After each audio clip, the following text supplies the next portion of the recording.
The Andy Pollin Show. We got to go after this with everything we got, thinking they're going to come with everything they got. I'll start off by saying I'm bored, I'm broke, and I'm back. The Andy Pollin Show on ESPN 630 starts right now. Whoa! Where'd that come from in College Park last night? If you had low expectations for Maryland basketball, maybe you need to recalibrate them, as Dan Quinn would say. Whew. They blew Ohio State off the floor last night. Now, that's not going to happen every night, and that's not going to happen when they play at Ohio State, but whew, that was some fun last night. Wizards are a miserable mess, and we signed up for this, so we got to accept it, but it's just remarkably bad how they are right now, and they are playing tonight against the Dallas Mavericks, the defending Western Conference champions, as they try to avoid a situation where they're going to tie a team record, and the team record for consecutive losses is 16, and we'll see what happens tonight as they take on the Mavericks. But Kendrick Perkins was on yesterday on PTI and really lit them up. And again, if you've been a fan of this team, as I have for over 50 years, you got to understand that this is the way you get good. Now, the process hasn't worked the way Philadelphia would like it, but at least Philadelphia is a relevant team. Washington right now is far from being a relevant team. And it's going to take not one good draft, not just Cooper Flagg, if they're lucky enough to have the ping pong balls land where they want and draft him number one coming out of Duke, but it's going to take a few of those drafts to get them to the point where they are a serious contender. And look, ever since they won the championship back in 1978, that's the history of this team, that they have been okay. Some years they've tickled 50 wins, but haven't won 50 games, by the way, since the 1978-79 season. And it's frustrating in that, it's a playoff team, but it has no chance to get to the finals, and they have not been to the finals since 1979. So this is what you have to go through to get a team that's going to be reasonable and a team that down the road can ultimately contend for championships. And I think in this day and age where the NBA has really stepped up from the period of time when they won their last championship. Remember, that's when Bird and Magic were still in college. The league took a big step forward when they came into the NBA in 1979. And now if they were to be an NBA championship caliber team, I think you'd see a big difference in this area. I mean, obviously it's the Commanders, Washington football team, whatever they're going to be called. That's number one. They're always going to be number one. The NFL is number one. But a great NBA team in what is a basketball town. The basketball lineage here is incredible. The number of players that come out and go into the NBA and college basketball and the history of it. So it would be a really big deal if they become good, but grab a Snickers. It's going to be a while.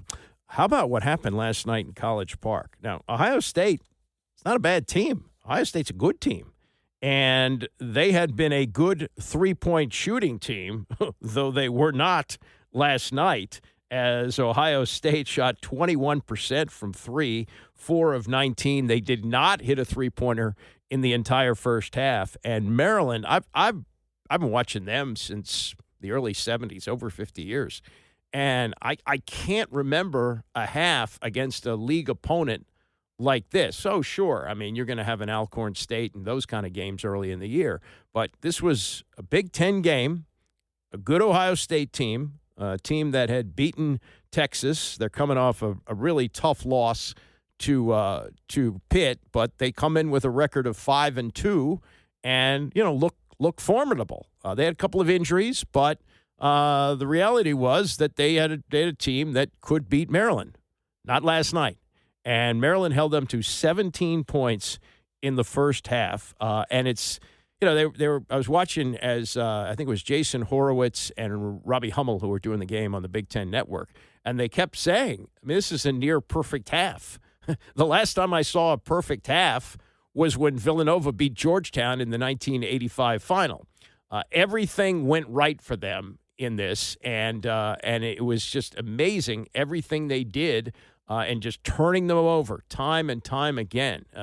Ohio State had 17 turnovers. I think 11 of them were in the first half. And it's just the kind of game where you chalk it up, you take it, and I think Kevin Willard is not going to say, hey, this is how good we are. This is one of those nights where you got away with one. This is a good Ohio State team. They just came off a tough loss at Pitt. This is, you'll take these. You don't get them very often, so I'm just going to take it and run. Yeah, and I think if you're Ohio State, you got to look at it like, yeah. I mean, this just wasn't our night. It just everything went wrong especially in the first half. I mean, if you look at the numbers here, Maryland did have 11 turnovers, but most of those were in the second half when they got a little bit sloppy. Their three-point shooting, not that great. They shot 28%, but most of the misses were in the second half. It was the first half where they were up 50-17. I mean, that just doesn't happen in a Big Ten game. And this was Willard on the start. Jacoby really set the tone. Jew got off to a good start. We hit a couple shots. We made a quick adjustment in our press at the under 16 timeout that I think helped us and kind of threw them off a little bit. So it's a fun thing about this team. They're smart. We can make a quick little adjustment, and they can do it.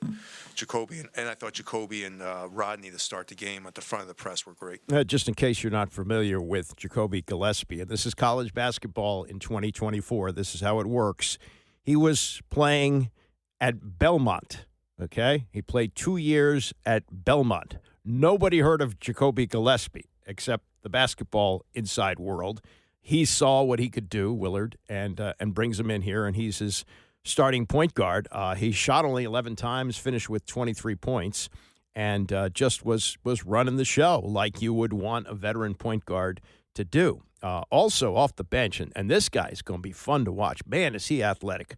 Tafara Gapari, 6'9", transfer from Georgia Tech, barely playing there, averaged like 5 points a game. He goes 5 for 7 with 12 points. He had a miraculous dunk where he faked and didn't get off his back foot and then took a huge step to the basket and dunked. I mean, there's some real scoring options on this team outside of Derek Queen, and I'll get to Derek Queen in just a moment. But what you saw last night, if you watched the game or if you were there, is a Maryland team that's going to be fun this year. I mean, forget what happened last year. They had a losing record, 16-17. That doesn't happen very often at Maryland, even if you have a bad conference season, because you can rack up a lot of wins in non-conference games. That team struggled last year, and the main thing that they struggled with was shooting. They were a terrible shooting team. And this team looks like they can shoot. He got some shooters in there, and that has made a difference. And also, with having a home court advantage, as they had back last night with Thanksgiving break over with, and the students did show up. They showed up on a night where it was a whiteout. They all got white T-shirts, and Willard gave a big assist to the crowd for getting this done. When our student section is the way it is, and have the energy that they have, this building it's a different vibe. The old people stand up and cheer, and I've always said, like, when the students are out and going, they force everyone else to get up and get going. And I thought the students and the vibe from the start was phenomenal. I thought they really, this building is special when it's rocking. And again, we didn't rock it last year because when you hit the back of the rim every time, it's really tough to cheer for someone when you're missing shots. So I thought the student section was phenomenal. I thought the crowd was great, and you need this in Big Ten play. I would say to Kevin Willard, and this is not to slight the arena that they play in now. Oh boy, you should have seen it back in the day at Cole Fieldhouse. But I will say this, and this was a very good job by Maryland when they made the move to what is now called Xfinity Center. A lot of times you'll take an iconic place like Cole Fieldhouse and you'll leave it behind. It's kind of like, well, of course it was related to the fact that the team was terrible, but it's kind of like leaving RFK Stadium and then going into what is now Northwest Stadium in Landover. The feel was never going to be the same, and it never got to be the same, partly because the team was terrible. But also, they took some great steps in creating what is now Xfinity Center, and that big steep wall where the students sit and you see them unfurl the flag maybe late in the first half. That was actually put there because there was this huge rock which they could have blown up, or they said, let's build around it. And they came up with the idea of that big student section, which is where the opposing team shoots in the second half. And so when they get to the free throw line, you got the students doing all their thing and, trying to distract them for whatever that's worth. And also, the noise that they can create and the distraction they can create. So they've done a good job with that arena, and having a full student section there really helps. Will it ever be what Cole Fieldhouse was when it was going crazy when North Carolina was in there? Maybe not. But given the modern constraints of building an arena where you have to have a lot of luxury suites, remember, Cole Fieldhouse was built as a boxing arena. And it wasn't until Lefty Driesell got there, believe it or not, that they put seats on the floor. You know those railings that they had around Cole Fieldhouse? And you would see these temporary seats on the floor. It was built so there were not going to be seats. And it was Lefty Driesell who came in 1969 and said, this is crazy. We got to have people around the court. And that's when, Maryland basketball really took off. But, all credit to the people who designed the arena. And Gary Williams took a national championship team in there. Remember, timing was perfect there, too, in that they had won the national title in 2002 playing their games at Cole Fieldhouse, and then they move over to the new arena. And early in that first season, I remember this, they beat Florida, and I think Florida may have been number 1 in the country, and they beat them there, which kind of christened the new place. So Willard is benefiting from that when he's got a good team like he has now, and playing in a packed house with a full student section.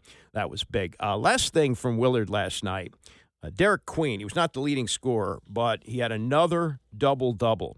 And he played 32 minutes. He shot only 10 shots. He was 6 of 10 from the field. He had 17 points and 11 rebounds, and also had a couple of steals in this game, and really has cemented himself, I believe, as the best big man at Maryland since Joe Smith. Now, that's a pretty high bar because 30 years ago, Joe Smith was the player of the year in the country and was the number one pick of the NBA draft. But if you watch Derek Queen, and I watched all of that game last night and I watched parts of some other games against lesser competition, I'm in line with Willard with what he says here. Maryland fans better get used to watching him, in my opinion, because I don't think he's going to be here next year. He's an old-school type player, and that's probably the best compliment I can give somebody. He plays like a 50-year-old man. He sees the game that way. He's so smart. He doesn't have to go fast. He doesn't have to. He knows where everybody is. He knows every offense. He puts everybody in the right position. Put him in an NBA situation with a big lane and a bigger arc. I mean, that kid's going to be special. I mean, he really is. So I mean, you're watching a pro, and I've been around pros. You're just seeing what a pro looks like at 19 years old as a freshman. So it's not anything special. It's just he's a pro. Yeah, and they've got Twin Towers now. And I don't know how good of a pro or if he'll be a pro, but Julian Reese has stepped up in one big area this year, and that's from the free throw line. He was only 2 of 4 last night, but he's a 70% free throw shooter this year as opposed to 50% last year. And that may be the difference in him getting to the NBA. He's not a great outside shooter, so he may be kind of a role player if he gets to the NBA. But if you got 2 big men who can play well in college basketball, that's significant. And what you have there in Derek Queen and Julian Reese, that's quite a front line there. And a veteran point guard in Jacoby Gillespie. Now, there is one player that I should mention here, and that's Deshaun Harris-Smith. Remember last year when he came out of Paul VI, going into last season, he was one of the top recruits in the country. And the feeling was he was going to be a superstar at Maryland. He has not been, and I kind of wonder if he might be a guy who's going to transfer. He's played 9 games this year. I don't know what that means in terms of burning up a redshirt year. Could he keep that? But I would not be surprised if his season continues like it has and coming off of last year, that if he leaves and will be encouraged to leave. Again, highly recruited player, but it just has not worked as well as anyone hoped for him at Maryland. Now, the whole team was a bad shooting team last year, but he was a 36% shooter last year from the field. As a free throw shooter, he was only 58%, which is not good for a guard, and was a terrible three-point shooter, 20%. He's worse this year. He's playing a few more minutes a game. And played is shooting 39% coming off the bench. He's now a 15% three-point shooter, still hitting 50% from the free throw line, averaging 4.8 points a game, and that includes a lot of these cupcake games early on, off a 7.3 last year. They got better guards. And you can't really slight them too much because there's the recruiting wars that go on. And, if Willard, gets, and this has happened at Maryland before, where a player will leave and say, yeah, it's spread bad word about the coach or whatever. So you got to be careful on that because that's the fertile recruiting ground that you don't want to hurt. But I wonder about Deshaun Harris-Smith, who has not developed in any way in a game where shooting is valued, especially as a guard, and he just cannot shoot. He cannot shoot.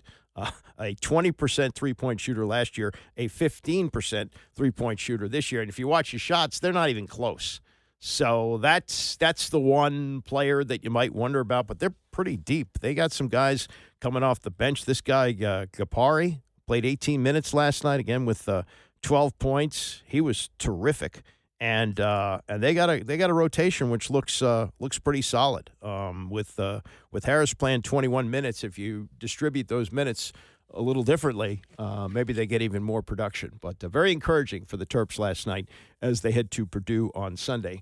Coming up, what Kendrick Perkins says about the Wizards, who will try to avoid team history tonight. We'll get to that and more as we continue. It's the Andy Pollin Show, ESPN 630. The Andy Pollin Show on ESPN 630, the sports capital. We got an update on the Washington Post story from yesterday about the report that Maryland is asking for one of D.C.'s National Guard forces, the Air National Guard, that they would like to be turned over to Maryland. Chris Van Hollen, Senator from Maryland, Democratic senator, talked to Channel 7 last night, and I got some audio from that. He is denying that they are asking for that, and the main thing that is concerning both Van Hollen and Ben Cardin, also a senator from Maryland, is what happens to Northwest Stadium if the team leaves. And I would think that the constituency of both of them being from Maryland, Maryland people want the stadium to be built in D.C. Nobody likes sitting in traffic on the Beltway coming out of Northwest Stadium in Landover. We'd rather have it in D.C. where it was when the team was great and it was fun to go and all that. But they're looking for some assurance that they don't have some rotting carcass of a stadium sitting off the Beltway for years like they have with RFK. I thought RFK would have been torn down years ago. It's still there. It's still rusting. It's still an eyesore. And they're trying to figure out what to do with the land. I guess that's what's stopped them from tearing it down. I thought it was going to go like 2 summers ago. But it's still there, and they don't want that to sit in Landover. They got to figure out something to do with the stadium, either that or have some money to tear it down. I think it still can be used for concerts. They might even be able to use it for events such as we've got the Maryland High School football playoffs this weekend. They're going to be at Navy Marine Corps Stadium, which is a good place to have it. There's nothing wrong with that, having it in Annapolis, but maybe it could be used for that or some college games or something. I don't know. They did this with Memorial Stadium. I believe maybe the Orioles were still there, so the Colts were gone at that point. But Maryland used to play some games at Memorial Stadium. I don't know whether they can do that with that. But, yeah, they want to have an assurance that this is not going to be some big eyesore. And not that you could see it from the Beltway, but it's in that neighborhood. There are houses around there. I mean, nobody wants to look at a rotting mess 15 years down the road. So that's something to be concerned about. The Wizards, if you are a paying customer, you have to be concerned about the product that they're putting out on the floor. Not only have they lost 15 straight games, but of those 15 losses, only one has been by less than 10 points. And that was to the San Antonio Spurs, where they lost by 9. we signed up for it.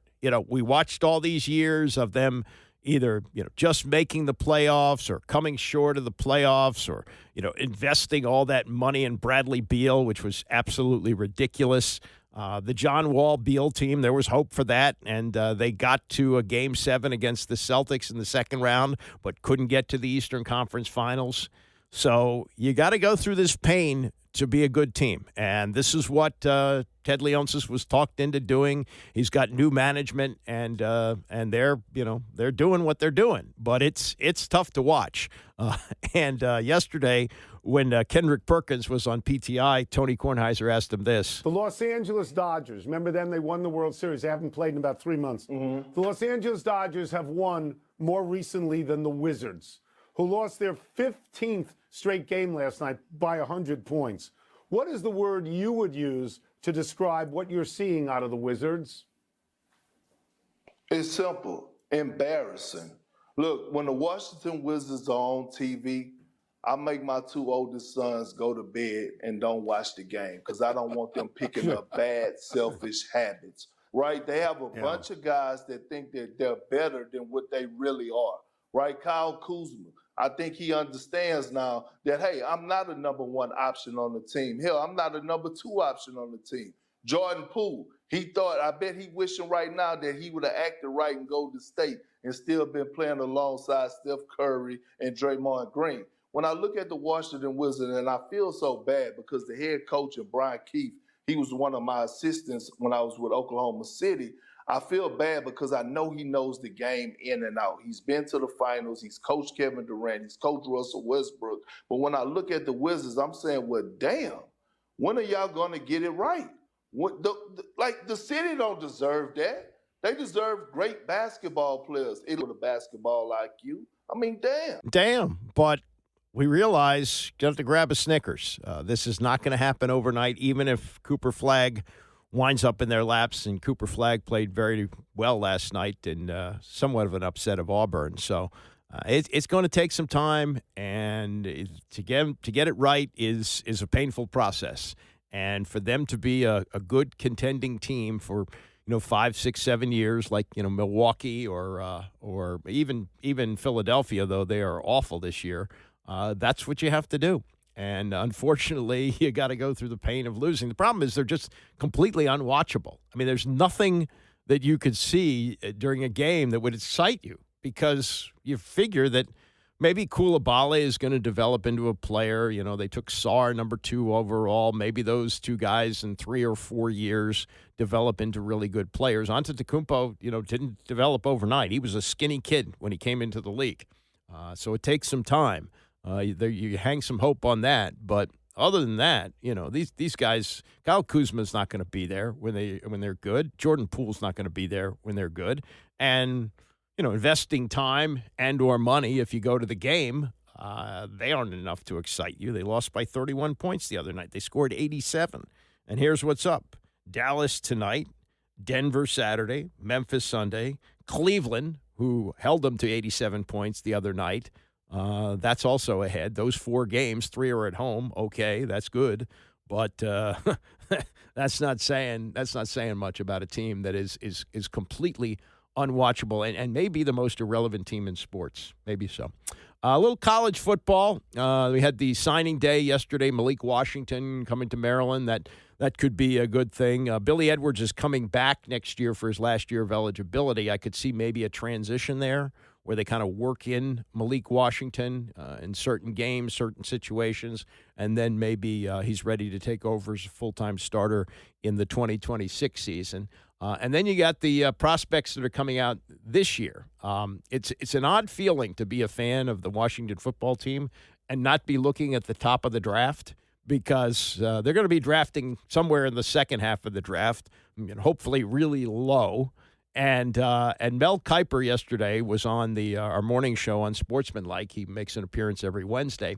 And, usually you're looking at top quarterbacks coming out. And there are some quarterbacks coming out this year. One of them is named Shedeur Sanders, who the consensus is will be the number 1 pick. But when Mel was on yesterday, they asked him, is it possible that the quarterbacks will not necessarily go right at the tippy top of the draft as they have in recent years. Outside of the quarterback, Shador, who's the best guy? It takes Travis Hunter and Shador out of there. I said Abdul Carter. Will Johnson's been hurt, the cornerback from Michigan, right? She said didn't play Saturday. Yep.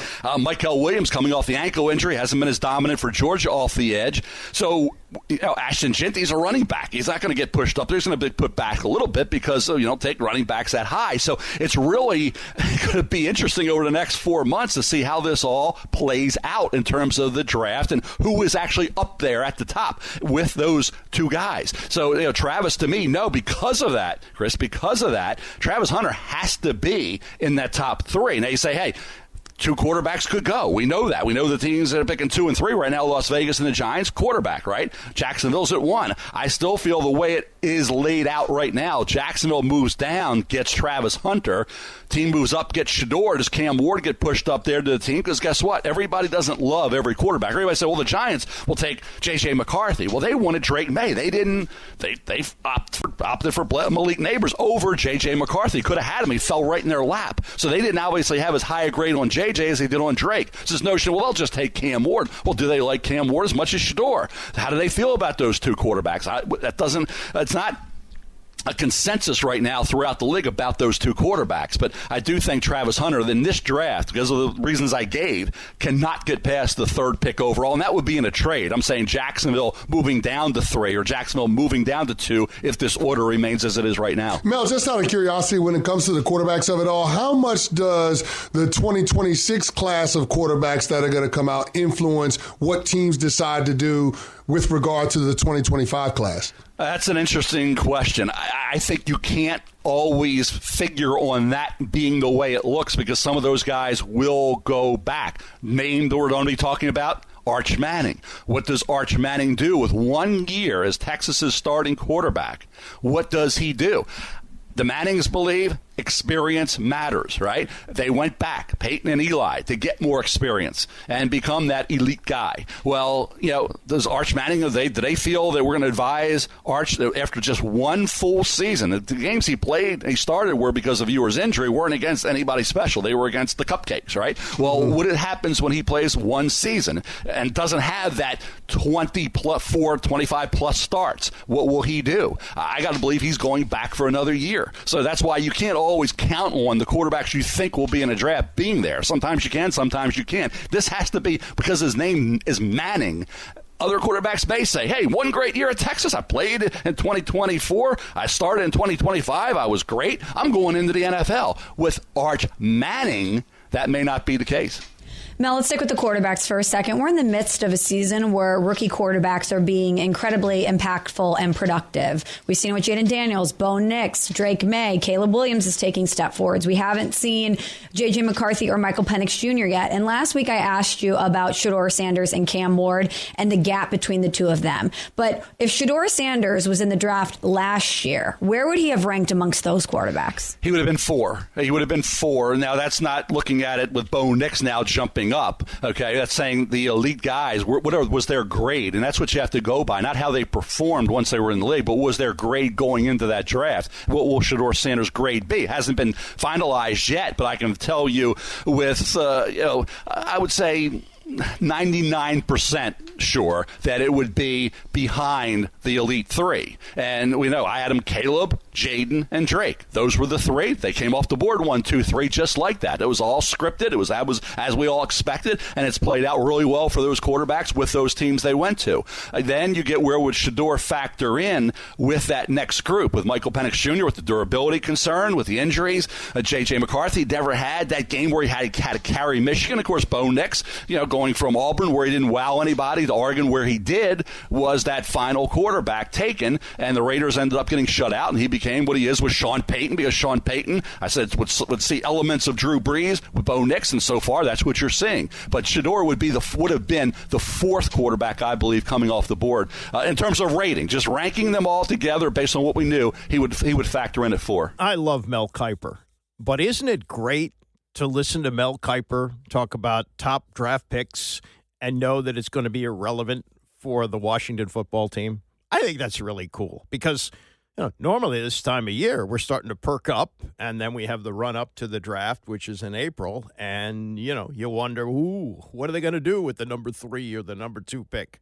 That's not going to be a concern this year. And they do have a lot of draft capital, even though they did trade some of it.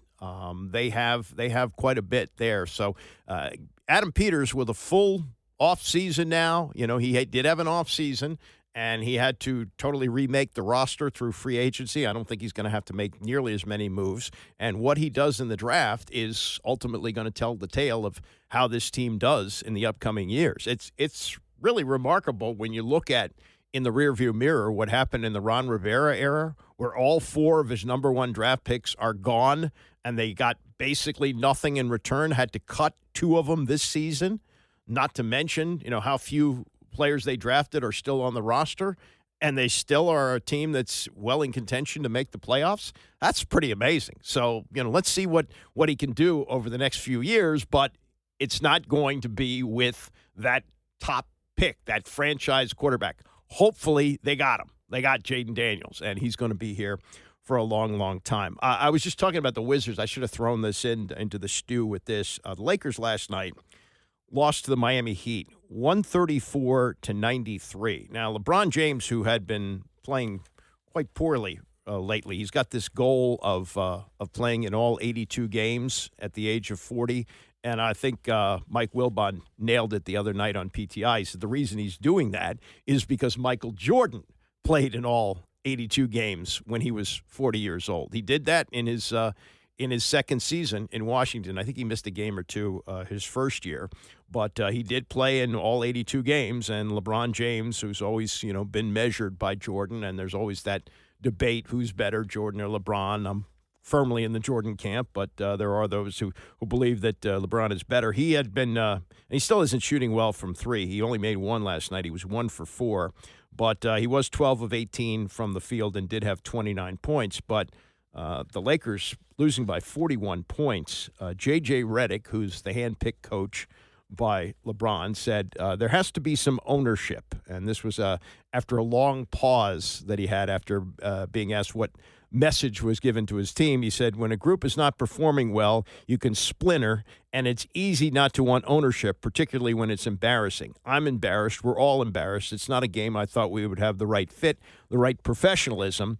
There has to be some ownership on the court, and I'll take all the ownership in the world. This is my team, and I lead it. I'm embarrassed, but I can't physically get us organized. I can't physically be the basketball. I can't physically talk and call out reads and coverages. And by the way, I'm not blaming players. I own this, but we need some ownership on the court as well. This is not a sense for me that we're together right now. It does sound like he's blaming players. He's saying, I can't do it for them.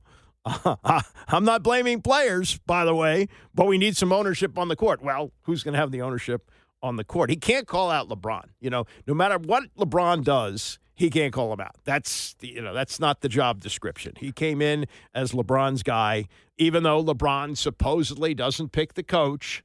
He kind of lets it be known who he wants to be the coach. Kind of just twists a little bit and lets you know. They've lost 6 of their last 8. The good news for them is they're playing Atlanta tomorrow night. The only team that the Wizards have beaten this year is the Atlanta Hawks, and that was an odd, home and home, and to sweep the Hawks. Maybe they'll always have that as they head into what is a tough stretch as they try to break a 15-game losing streak tonight. All right, coming up, what Chris Van Hollen said to Channel 7 last night about the circumstance with Maryland standing in the way of possibly building a new stadium for the Commanders in D.C. Also, Tony and Mike take their swing at the Golden At-Bat and much more. It's the Andy Pollin Show, ESPN 630. 50 years ago today, an upstart football league named the World Football League held the one and only World Bowl. They were on shaky ground. Such shaky ground that the winning team's uniforms were repossessed after the game to pay off a debt. And this was a league that had some significant names that went on to great NFL careers or had NFL careers, including Jack Pardee, who was the coach of the losing team who got them there despite the fact that they hadn't been paid in weeks. It's a remarkable story, and we will get to that later this hour as we continue to roll along on a bye week. You know, it's kind of odd to be here on a Thursday and not going through a bunch of comments from the day before from Dan Quinn and players and so forth as they get ready for a big game. But this will be a weekend without football. And actually, I was looking at the slate of games for this weekend because, you know, what I do, I don't know if you do the same thing, but I watch the entire Commanders game, whatever time it's on, usually 1 o'clock, and then I'll turn on the Red Zone channel for the rest of the day. Well, and I have the option with the Commanders not playing of 7 hours of commercial-free football. The game of the week is actually tonight. That's Green Bay at Detroit. Those are the two top teams. Actually, not the two top teams in the North. Detroit is 11-1. Minnesota is the shocker of the year in the NFL at 10-2 with Sam Darnold. That's just amazing. But Green Bay's 9-3, and they can really shake things up in the North if they win tonight on the road. Detroit looks great. They look like the kind of season that Washington had. You have to go back to 91 when they just obliterated everybody in the 91 season, went 11-0 and lost only 2 games and really should have been only 1 because at the end of the season, Joe Gibbs was resting everybody against the Eagles. That was the bandwagon year where Tony basically made fun of the fact that they were really good. I don't know what's happening in Detroit, but they look really good tonight, and they are 3.5-point favorites at home against Green Bay. But a lot of these games are kind of, I mean, they're important, especially for Atlanta. They're going to Minnesota. Atlanta is trying to lock up a really bad division. They're in front, tied with Tampa at 6-6. You know, that's the kind of year that kind of took place here in 2019 when Washington won the division at 7-9. And who knows, possible the division winner could wind up with a losing record. Carolina at Philadelphia. I don't know if that's the biggest spread of the year. Eagles favored by 12.5 at home, but it's got to be one of the biggest. I think the all-time biggest is 18 or maybe 19. So it's not the biggest, but 12.5 points at home. Carolina's actually played a little bit better lately. Cleveland at Pittsburgh. Cleveland, bad team record-wise, but you know, if Jameis Winston stops throwing so many interceptions, they might actually, be a competitive team. And they did beat Pittsburgh at home earlier, a couple of weeks ago, so that could be a close game, though the Steelers are favored by a touchdown there. Jacksonville at Tennessee. You've heard now that Trevor Lawrence is going to be out for the year. He needs shoulder surgery after that big hit that he took that resulted in the suspension. I'll get to more on that coming up. So that's kind of a game that nobody really cares about. In Tennessee, we saw how bad they were last week. Las Vegas at Tampa Bay. A big game for Tampa as they compete with Atlanta for the division. Jets can be officially eliminated by losing at Miami. New Orleans at the Giants. Seattle at Arizona. These are the late games. Buffalo at the Rams. That could be a decent game. And the Chargers at San Francisco, also a late game. And then, of course, you got to put Kansas City in prime time. Actually, Chicago at San Francisco, excuse me. So, I don't think the Bears, after the coaching change, that's going to make much of a difference. And San Francisco's got all kinds of problems. And then, Kansas City in prime time again. So, as far as a Sunday afternoon watching, not the greatest slate of games, but who knows? They could be competitive in many ways. So, yesterday we spent time on the Washington Post story that in order not to stand in the way of a vote in the Senate, which they're hoping will take place before the 20th. That's when the recess is supposed to start. Could go longer than that, but the recess is supposed to begin for the Senate on December the 20th. And if they don't vote on the RFK bill, that's the bill that would extend the lease where the stadium sits, the land, and they could rezone the land for commercial, which would clear the way for a stadium to be built there. If they don't vote on that, it could – I heard Sam Fortier yesterday, the Post, who did the story, it could be multiple years before they get back to it. So this could be a huge couple of weeks here if there is going to be a vote especially. And if there's not, it's going to be huge also because we won't have a stadium situation settled until at least a year from now. And so this is big. And the reporting from the Post was that Chris Van Hollen and Ben Cardin, the senators from Maryland, would not stand in the way. They would vote along with the rest of the Senate. It's got to be a unanimous vote on the bill if if D.C. would give up its National Air Guard force so that they would have air protection, and they would give that to Maryland. Now, Maryland and D.C. are right next to each other, so it would seem they could protect both, but that was the story, that they were looking for that. They were looking for something in return. They call that horse trading. And yesterday, Van Hollen went on Channel 7 and said, no, we're not asking for that. And he said their main concern is if the team leaves, and I think he's got to realize that his constituency wants the team in D.C. Nobody wants a stadium built on that land in Landover again, because that's going to mean at least another 25, 30 years of schlepping out to that stadium and sitting in Beltway traffic. Most people want it at RFK Stadium. He knows that, but he's also concerned because we now have this rotting carcass of a stadium called RFK still standing, and he does not want that to happen to Northwest Stadium, as he explained to Channel 7.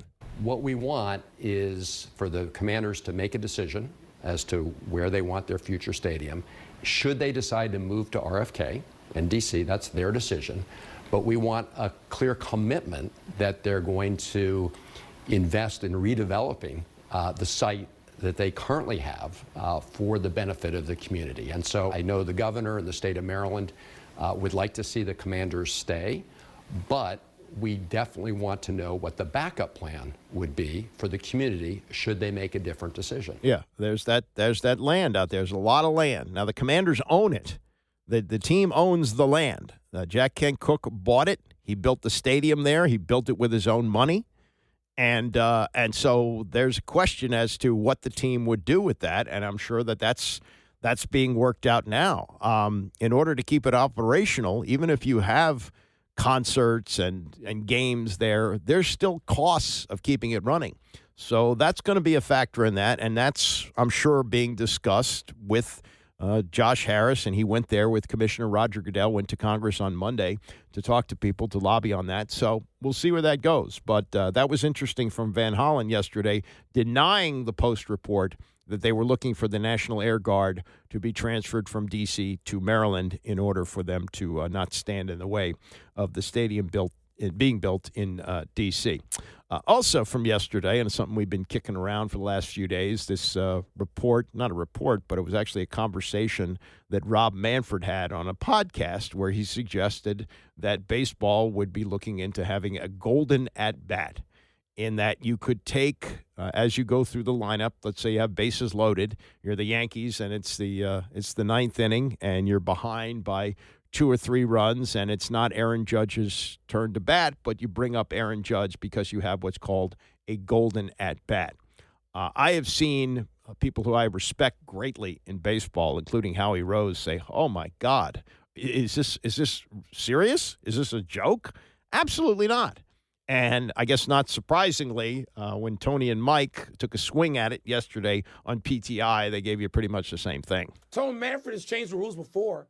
Banned the shift, widened the bases, forced relievers to face 3 batters, limited pickoff attempts, installed a pitch clock, added ghost runners and extra innings. So are you now open to the this concept of a golden at-bat? So I had never heard this phrase until yesterday, and I had to have it explained to me. And it was explained to me, as you explained it just now, that once a game you can put a hitter you want up there in any situation out of turn in the batting order. So let's say you're the Dodgers, and you have bases loaded in the 8th, and you're down to your number 8 hitter, and you say, well, I'm going to put Shohei up. So who wouldn't want to do that? I wouldn't want to do that, because one of the pillars of baseball is the batting order. The guy fills it out, manager fills it out, hands it to the umpire. I've only been doing this for 130 years. I am not against change. I am for innovation, but this exists already. It's called putting in a pinch hitter. All right? If you do if you put up Shohei or Judge whenever you want, that's carnival act, Mike. That's not baseball. What is to stop a manager from saying this? I know I took my pitcher out in the 6th, but in the 9th now, could I just put him back in for 1 batter? No. Thank God you have come down on this side of this, because there's only one way for reasonable people to believe. Look, Tony, I know we got 2 generations of people out there, including your son and mine, who They just want to create drama wherever they can create it. They don't want anything to happen organically or naturally. No. Let's just have it like the Desperate Housewives of Orange County. Let's just create some drama tonight and put that on. Rob Manfred is damn well too old for that. And I don't know who's whispering in his ear, but he ought to turn and tell him to shut up.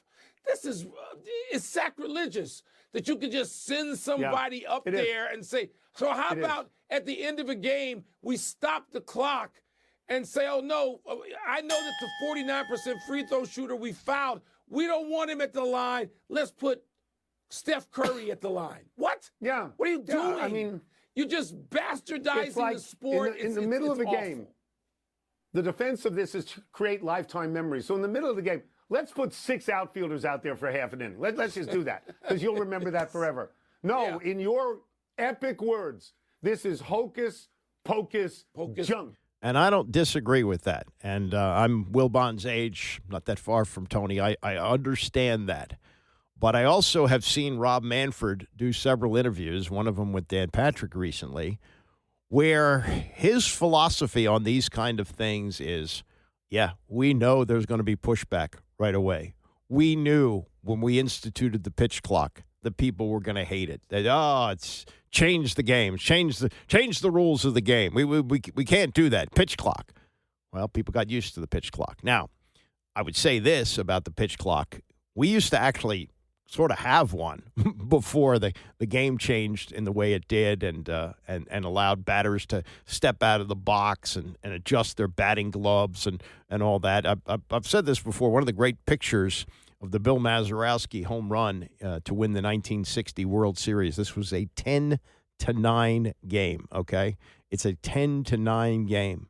Multiple pitching changes, lots and lots of runs, obviously.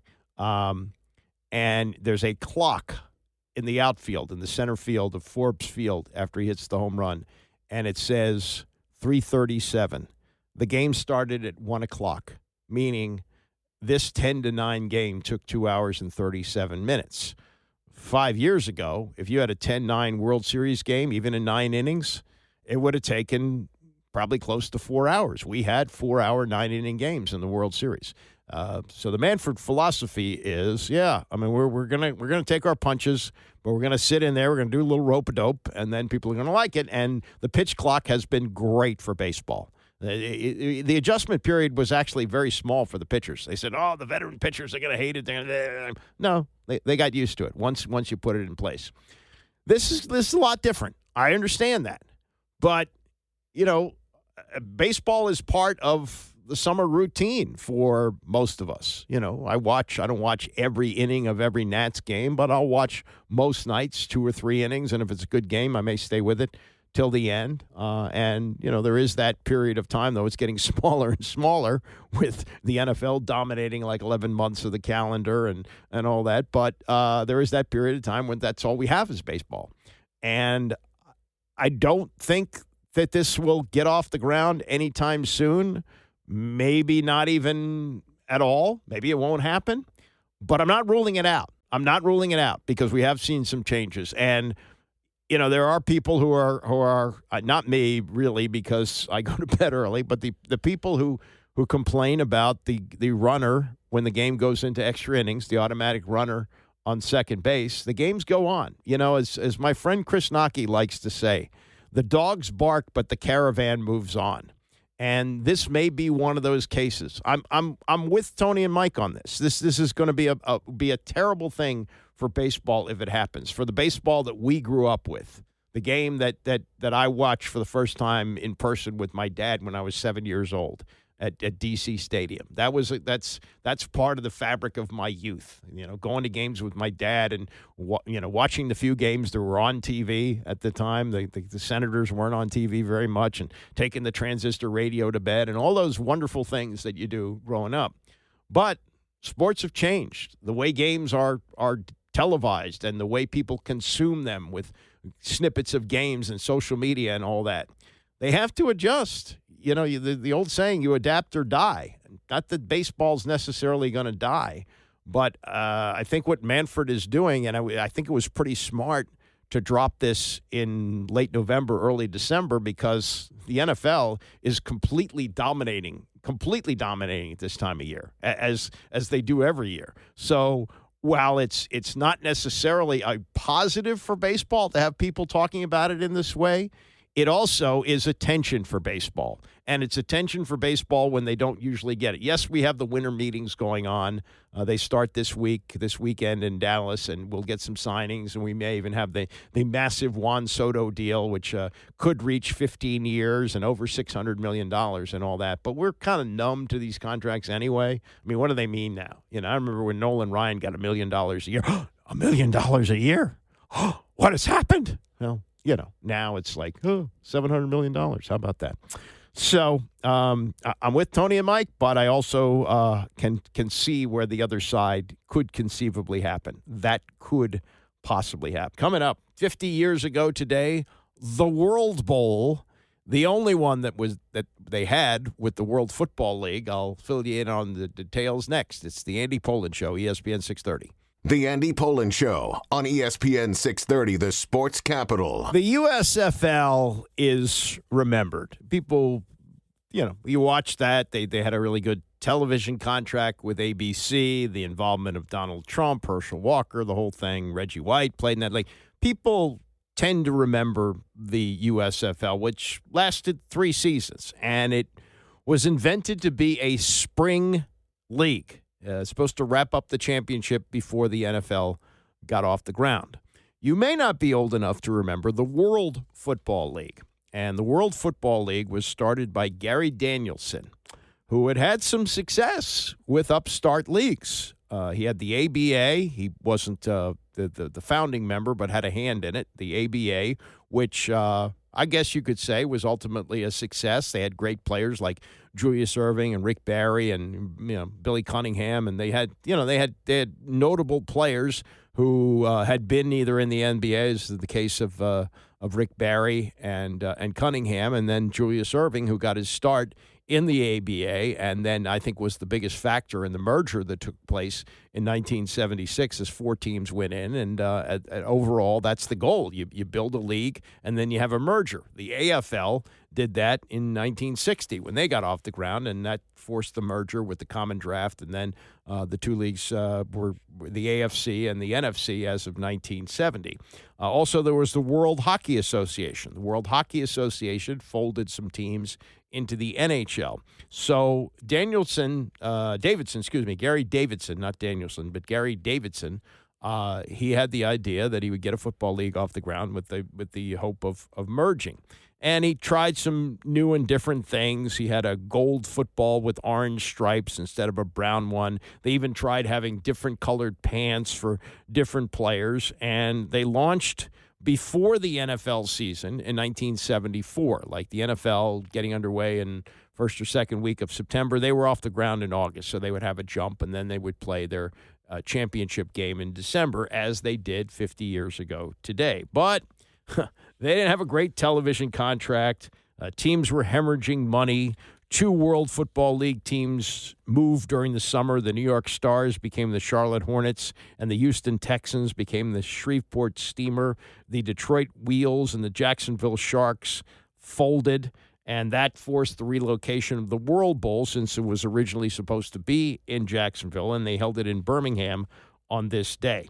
But the thing about this matchup was the Florida Blazers were coached by former Redskin Jack Pardee, who had been an assistant coach with George Allen for about a year after he retired, and then he became the coach of the Florida Blazers, and they weren't getting paid for like the last 6 weeks of the season. Somehow he kept them engaged enough to get to the championship game where they played the Birmingham Americans. They had to have the championship game in one of the home cities, or they weren't going to have any kind of attendance, but at least they had that.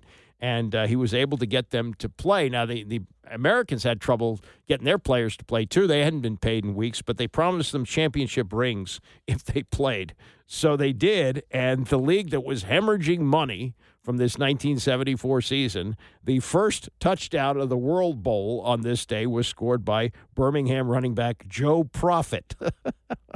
Florida got back in the game, and there was a touchdown scored by Tommy Riemann. Tommy Riemann is an interesting name. He was from the Hampton Roads area, and he later appeared in the movie North Dallas 40. He was one of the players in there. I think he was the one that got hit in the face as part of that movie, if you remember seeing it. It's 45 years old. But he also later became a high school football coach, where his star quarterback one year was Allen Iverson. So that's Tommy Riemann's claim to fame. The Birmingham won the game 22-21, but after the game, their uniforms were repossessed to help pay off the debts. I mean, just remarkable stuff. But because of what Jack Pardee was able to do with the team that wasn't getting paid, he got a job the next year with the Chicago Bears, where they drafted Walter Payton. And he had success, got him to the playoffs. And then when George Allen left Washington, Jack Pardee came here. He also later coached the Oilers. But he managed to keep guys motivated when they weren't getting paid. Now, this is the incredible part of this is, despite all the financial mess that they had in 1974 and barely able to hold this World Bowl with teams folding and so forth and so on, they made a big push in the offseason to sign players. They signed Calvin Hill, who was a great player with the Dallas Cowboys. They signed, and this was where they made their big splash, they signed the three biggest stars from the Miami Dolphins, Larry Zonka, Jim Kick, and Paul Warfield. Those three had helped them to win back-to-back Super Bowls, had been a part of the undefeated season, and they were signed by the Memphis Southmen. And they were on the cover of Sports Illustrated wearing those uniforms. Danny White was in that league. Danny White, before he became a quarterback with the Cowboys, was also with Memphis. They had Vince Papale, who was invincible, and they played a little bit with the facts there when he tried out for the Eagles in that movie, Mark Wahlberg playing Vince Papale. He had professional experience. He had played with the Philadelphia Bell, so it wasn't like, it was the first time he'd walked on a football field, but he did make the Eagles as in a tryout camp. They had John Matuzak, who would also appear in North Dallas 40. Anthony Davis, who was a great running back at USC. He was with the Sun, which was a Southern California team. They were loading up on former USC stars. Darryl LaMonica played there. Pat Hayden was with them. And they had that. And then some of the names that are still around, the Charlotte Hornets, which are a basketball team, that was the football team. The Houston Texans played in that league. They moved to Shreveport, of course. New York Stars, Jacksonville Sharks, and a various number of players. But it's just funny to look back on this league and see what financial straits they were in and how they managed to pull off a World Bowl on this day 50 years ago. And hats off to the players who played in that league. All right, that's a wrap for me. Bram is coming up next, and I will see you back here tomorrow morning at 9 a.m.